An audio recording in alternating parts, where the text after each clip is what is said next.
नमस्कार प्रणाम। आप सब लोग देख रहल बानी भोजपुरिया बिहार न्यूज और हम रजनीश। अभी भोजपुरी के मशहूर कलाकार अब कहल जा सकता पवन सिंह टू के नाम से जान पहचान बनावे वाला विनय तिवारी जी बानी। होली के मौसम आवे वाला बा, हमने के यहाँ से कुछ होली के गाना सुनम सन, कुछ सैड सॉन्ग सुनम सन और कुछ भोजपुरी में जौन चलता अभी एकरा से हट के जौन भोजपुरी बचे ई सब पे चर्चा करेम सन, बात करम सन। बहुत बहुत स्वागत बा विनय जी। आपका भी स्वागत है भैया और आपके चैनल के जरिए जे भी देखा था सबके प्रणाम बा। होली नियर आए वाला बा, बसंत पंचमी आवे वाला बा, मकर संक्रांति, कुछ होली पे होखे तो गुनगुनाई। जी जरूर।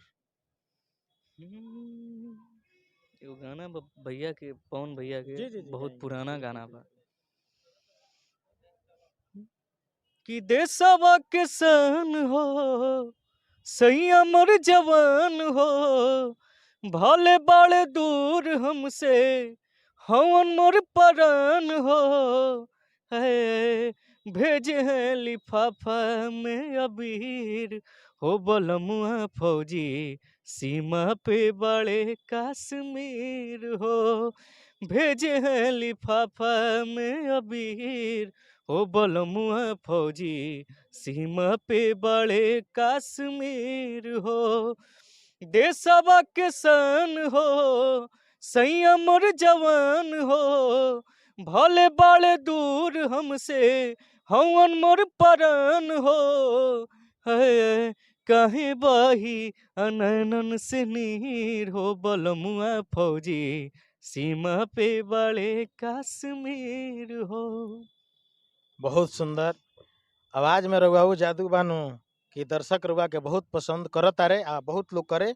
हमनी के भी निवेदन बा कि सब लोग के आशीर्वाद प्यार स्नेह रउआ मिले और रउआ ऊंचा से ऊंचा मुकाम पे पहुंची। हमनी के बड़ा ए बात खातिर गौरव महसूस हुई और बड़ी खुशी बा ए चीज खातिर कि विनय जी हमनी के बीच रहे वाला व्यक्ति, हमनी के भाई, हमनी के सामने आगे बढ़तनी, ऐसे बड़ी प्रभावित बानी से हमनी के।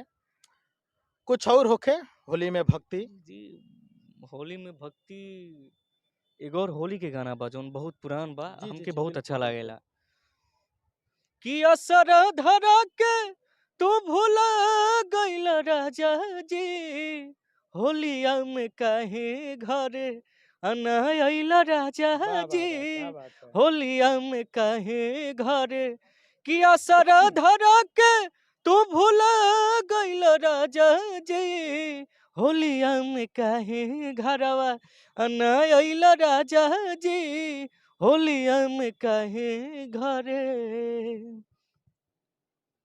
एगो गाना बहुत गावल जा, होली खेले रघुवीरा अवध में, चाहे बजरंगी हनुमान बजरंगी हनुमान, ये सब में के कुछ होके चूंकि ब्रज में नंद लाल सखी संग उधम मचायो ब्रज में नंद लाल सखी संग उधम मचायो ब्रज में नंद लाल ब्रज में नंदलाल सखी संग उधम मचायो ब्रज में नंदलाल।